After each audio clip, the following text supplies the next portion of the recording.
बिना मतलब का प्रोपेगेंडा फैला के आप लोग देश को लूटने का काम कर रहे हैं। लूटना बंद कर दीजिए, पब्लिक अब जग चुकी है, आपको छोड़ेगी नहीं। रोजगार तो हर हाल में आपको देना ही पड़ेगा। जय हिंद।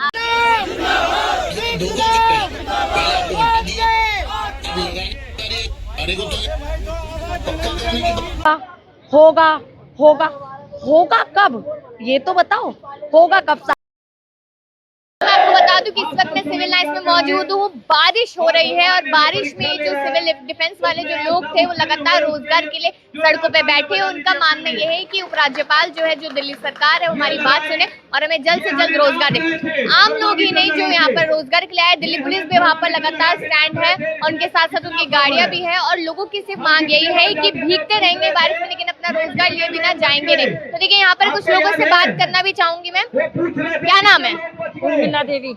बारिश हो रही है लगातार। हाँ, बारिश हो रही है लगातार और आप लोग यही के फंस के मस्त नहीं हुए। हाँ, तो हम तो अपने रोजगार के लिए यही रहेंगे ना। हमें तो रोजगार चाहिए। इन्होंने हमारे साथ धोखा किया है हर चीज का। 3 महीने का वादा किया था, आज देखो हमें कितने 6 महीने हो गए नौकरी, लेकिन इन्होंने कोई वो नहीं करा, कोई काम नहीं कर रहे हैं। बता, वो हमें बोलते हैं तख्ती पकड़ के खड़े रहते हैं और 1000 रुपए सैलरी लेते हैं। बता, अपने बच्चों को खड़े करके दिखा दो ना, तख्ती पकड़े, फिर हम देखते कौन तख्ती पकड़ता, कौन क्या करता है। देखिए हमेशा यही बात होती है कि 10,792 शायद है ना मार्शल, लेकिन इतनी बार प्रदर्शन आप लोगों ने कर दिया, लेकिन कभी भी इतने सारे लोग इकट्ठे नहीं हुए। इसलिए नहीं हुए, लोगों के छोटे छोटे बच्चे हैं, ठीक है, किराए पे रहते हैं, बच्चों के स्कूल है, माँ बाप की मतलब बीमारी हाल है, हर चीज है। कोई कहीं कहीं थोड़ी सी जॉब कर रहा है, 100-200 रुपए कमा रहा होगा, तो वो कैसे आ सकता है। तो अब आप लोग क्या उम्मीद कर रहे हैं? आप लोग बारिश में बैठे हुए हैं और पता है कि किस तरीके से बारिश का मौसम चल रहा है, सावन का पहला दिन है। आप लोग क्या उम्मीद कर रहे हैं? हम तो सरकार से ये उम्मीद करते हैं हमारा रोजगार हम जैसे थे वैसे कर दे। बस हमें ये नहीं चाहिए, हमें सरकारी नौकरी नहीं चाहिए, हमें जैसे थे वैसे कर दो, बस हमें बहुत खुशी होगी। साल भर का समय होने वाला है, कुछ समय 2 साल हो गए मैम, 2 साल हो गए और आप लोगों की सुनी नहीं गई है। आप लोग बस कुछ नहीं, कोई सुन ही नहीं रहा। सरकार आश्वासन दे रहा है कि हफ्ते दिन में हो जाएगा, 10 दिन। पहले नाम बताओ। मेरा नाम पंकज है। पंकज जी, आप लोग यहाँ पर आए और पहली बार नहीं है ऐसा, और अगर आप लोग सोच रहे हैं कि जो एलजी है वो आप लोगों की बात सुने, दिल्ली सरकार आपकी बात सुने, अभी तक कोई भी रिस्पांस ऐसा आया है? देखिए, एलजी के पास में ना पहले ये सर्विसेज सिस्टम था। अब जो सरकार आई है इनके पास सारे सिस्टम आ गए हैं। सर्विसेज जो डिपार्टमेंट था रेखा गुप्ता जी के पास आ गया है। इनके आश्वासन पे ही आज हम लगातार बैठे हुए। जब इनकी सरकार नहीं बनी थी, इन्होंने हमसे ये बोला था कि हमारी सरकार लाओ और हम आपको 60 दिन के भीतर हम आपको रोजगार देंगे। हमने वोटों से ही तो बनते हैं ना हर कोई, तो हमने वोटें दी थी और हमने इनको अधिकारी, मंत्री, संतरी सब बना दिए। आज हम इनके पास जाते हैं, बस हमें यही बोलते हैं, होगा होगा होगा होगा कब, ये तो बताओ, होगा कब। 60 दिन का इंतजार करा था, 60 दिन भी बीत गए। 1 महीना, 2 महीने, 3 महीने, 4 महीने, 5 महीने कंप्लीट होने जा रहे हैं अब लगभग। तो अभी तक सरकार मतलब हमें गोल गोल अभी भी घुमा रही है। पहले तो ये बोलते थे कि वाली सरकार करने नहीं देती, अब तो आपके हाथ में सारी पावर है। अब आप ये वाला एलिगेशन नहीं लगा सकते। लोगों को बार बार नजरअंदाज क्यों किया जा रहा है? अब यही तो समझ में नहीं आ रहा है। आज जो हमारा धरना प्रोटेस्ट है, आज आर पार की लड़ाई है। देखिए, ये रहा चंदगिराम अखाड़े से कोई ज्यादा दूर नहीं है, 100 मीटर की दूरी पे ही होगा। यहाँ पर कपिल मिश्रा जी रहते हैं, यहीं पर ही सारे ही लोग यहीं पर ही रहते हैं, परवेश वर्मा जी वगैरह। तो आकर के इन लोगों को दुख नहीं दिख रहा? आप तो अपने मंत्री बंगले में बैठ गए हो कि इन लोगों को दुख आकर बांटो, इनसे कहो कि आपके फलाने दिन आपका रोजगार मिल जाएगा, इतना टाइम लगेगा। तो ये तो गोल गोल घुमाए जा रहे हैं, अभी तक ऐसे नहीं है। आज हम आर पार उन लोगों को पता है कि आप लोग प्रदर्शन कर रहे, भारी बारिश हो रही थी, फिर भी आप लोग स्टिल बैठे हुए थे। देखिए, पुलिस प्रशासन हमारे पास है, सीबीआई है, और सबको उनको खबर मिल गई है। आज उनका धरना प्रोटेस्ट हो रहा है। अब ये इतने बड़े बेशरम हो रखे हैं जो इनको सुनाई नहीं दे रहा दुखों का। वोटों तो अब आप क्या करेंगे? क्योंकि 2 साल होने वाले हैं लगभग कुछ टाइम बाद, और 2 साल में अभी तक आपको रोजगार नहीं मिला है। देखिए, हम छोड़ेंगे तो नहीं, इस सरकार को भी हम चलने नहीं देंगे। बस मार्शलों ने बहुत वोट दी थी, क्योंकि उन्होंने आश्वासन दिया था, क्योंकि हमारा पेट खाने से भरेगा, तो हमारे लिए तो वो बेस्ट है ना जो हमारे लिए सही करेगा। तो हमने इसीलिए वोट दी थी कि हमारा घर परिवार चल जाए, हमें रोजगार मिल जाएगा। पर इन्होंने वोट तो ले ली, जीत गए सत्ता में आने के बाद। आज ये लोग हमसे मिलते नहीं, और जो मिलते हैं वो बस हमें यही बोलते, काम होगा होगा होगा। आज देखो कि क्या समय सीमा नहीं है काम होने की। कुछ नहीं क्लियर नहीं कर रहे हैं, बस ये कहते हैं हम टाइम नहीं दे सकते, पर हो जाएगा। हो जाएगा कब? कितने साल बैठे आप? अपने मुंह से हमें ये बता दो, 1 साल बैठो, 2 साल बैठो, 3 साल बैठो, जब तक मेरी सरकार है जब तक बैठे रहो। तो ऐसे तो बोले, पर बोलना ही नहीं चाह रहे वो लोग, तो बोल भी नहीं। 792 मार्शल्स है और हमेशा जो हम आंकड़ा देखते हैं वो 100, 150, 200 तक का होता है, बाकी लोग कहाँ हैं? देखिए बहुत इसमें ना बहुत मध्यम परिवार के लोग हैं। मैं आपको क्या बताऊं, एक लड़की परसों मेरे पास फोन करके इतनी बुरी तरह से रो रही थी कि मेरे घर की प्रॉब्लम, मेरे फादर इतने बीमार है, पर मैं उसको अपने घर की बात नहीं बता पाई। वो लड़की इतनी रोने लगी कि पंकज बहन कि मैं ना मर जाऊंगी।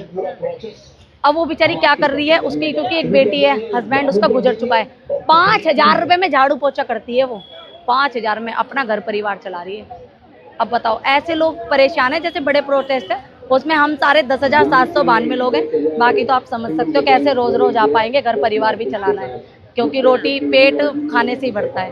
ग्राउंड न्यूज़ से उठाते हैं और लोगों तक हमारी बात को पहुंचाते हैं, उसके लिए बहुत बहुत धन्यवाद आप लोगों का। इस तरीके से जो प्रदर्शन हो रहा है ये पहले भी हो चुका है, क्या ये सारी जानकारी नहीं पहुंच पाती एलजी तक या रेखा गुप्ता तक? अगर सारी जानकारी नहीं पहुंचते तो ये लेटर कहाँ से आता है? ये सारा ये बीके सक्सेना जी का लेटर है।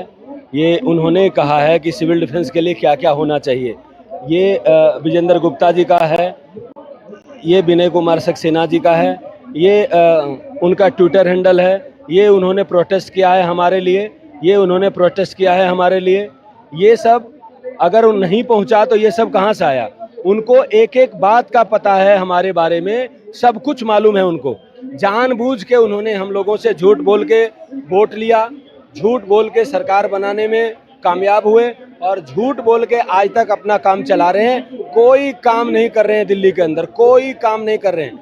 हमें रोजगार से मतलब है, इन 10,792 परिवार को रोजगार उनको हर हाल में देना पड़ेगा। विधानसभा के अंदर उन्होंने रेजुलेशन पास किया, ये देखिए ये रेजुलेशन पास है हमारे रोजगार के लिए विधानसभा के अंदर। इस विधानसभा में रेजुलेशन पास होने के बाद भी हमें रोजगार नहीं दिया गया तो विधानसभा को बंद कर दीजिए। सचिवालय के अंदर कैबिनेट नोट बना, कैबिनेट नोट पास हुआ, उसके बाद उस पर कार्रवाई नहीं हुई, हमें रोजगार नहीं मिला, सचिवालय को बंद कर दीजिए। किस लिए ये इतना बड़ा ड्रामा फैला रखे हैं? बिना मतलब का प्रोपेगेंडा फैला के आप लोग देश को लूटने का काम कर रहे हैं। लूटना बंद कर दीजिए, पब्लिक अब जग चुकी है, आपको छोड़ेगी नहीं। रोजगार तो हर हाल में आपको देना ही पड़ेगा। जय हिंद। आप इतने सारे प्रोटेस्ट, मतलब कि अगर आपने जो कागजात दिखाए इसमें नजर आ रहा है कि पार्टी की तरफ से भी प्रोटेस्ट किया गया है या फिर बोला गया कि आप लोगों को नौकरी दी जाए, लेकिन अब इतना समय बीत चुका है, क्या लग रहा है कि नजरअंदाजगी की जा रही है? उसका कारण क्या नजर आ रहा है? रोजगार देंगे कि नहीं? वो नजरअंदाज इसलिए कर रहे हैं, उनका कहना है कि ये लोग आम आदमी पार्टी का कार्यकर्ता है, लेकिन हम लोग दूर दूर तक आम आदमी पार्टी के कार्यकर्ता नहीं है। हम लोग गरीब परिवार के लोग हैं। रोजमर्रे की जिंदगी चलाने के लिए अपने जीवन का महत्वपूर्ण समय हमने उनको दे दिया है, 8 से 10 साल। उसके बाद हम कहीं जाने लायक नहीं बचे। रोजगार हम इसलिए मांग रहे हैं और ये मेरा अधिकार है, रोजगार उनको देना पड़ेगा। उनका रिटर्न में कागज है हमारे पास, नहीं देंगे हम कोर्ट भी जाएंगे, लेकिन छोड़ेंगे नहीं किसी कीमत पे। रोजगार तो उनको देना ही पड़ेगा। प्रोटेस्ट चलेंगे इस तरीके से? जब तक हमें रोजगार नहीं मिलेगा प्रोटेस्ट चालू रहेगा। लेकिन आप कह रहे हैं कि वो लोग आपको आम आदमी पार्टी का समर्थक समझ रहे हैं, कहाँ से बीजेपी फिर रोजगार दे देगी? बीजेपी रोजगार नहीं देगी तो क्या? बीजेपी भी तो एक पार्टी है, कांग्रेस भी एक पार्टी है, तो क्या इस देश के अंदर सिर्फ बीजेपी का जो रहेगा उसी को रोजगार मिलेगा, उसी को रोटी मिलेगा, उसी को कपड़ा और मकान मिलेगा? ट्रिपल इंजन की सरकार है भाजपा की। दिल्ली के अंदर तो 4 इंजन की सरकार है, एलजी भी उन्हीं का है, लेकिन उसके बाद भी अब नहीं हो। अब वो चुप बैठे हैं। उससे पहले रोज पीसी, रोज प्रोटेस्ट, रोज हमारे पास, रोज हमें बुलाना, ये होता था। लेकिन अब वो ऐसे चुप हो गए जैसे उनको सांप सूंघ गया है। काम तो उनको हर हाल में करना ही पड़ेगा। हम निवेदन कर रहे हैं, उनके पास इस वक्त मौका है, काम कर लें, नहीं तो पछताने के अलावा और कुछ बचेगा नहीं। भाजपा को सिर्फ वोट चाहिए था क्या आप लोगों का? सिर्फ वोट का ही राजनीति उन्होंने किया है, वोट लेके हम लोगों को दरकिनार कर दिया। चलिए, बहुत शुक्रिया। सरकार के सारे कैबिनेट मंत्री का साइन हुआ, एलजी साहब के पास गया, एलजी साहब ने इस पे सजेशन दिया कि इसके लिए ये तरीका होना चाहिए, इस तरीके से इसको लगाओ। और आज सरकार किसकी है? आज सरकार तुम्हारी, तरीके तुम्हारे, तो लगाएगा कौन? केजरीवाल? कौन लगाएगा? गुनहगार कौन है? गुनहगार कौन है? झूठ किसने बोला? 60 दिन का वादा किसने किया?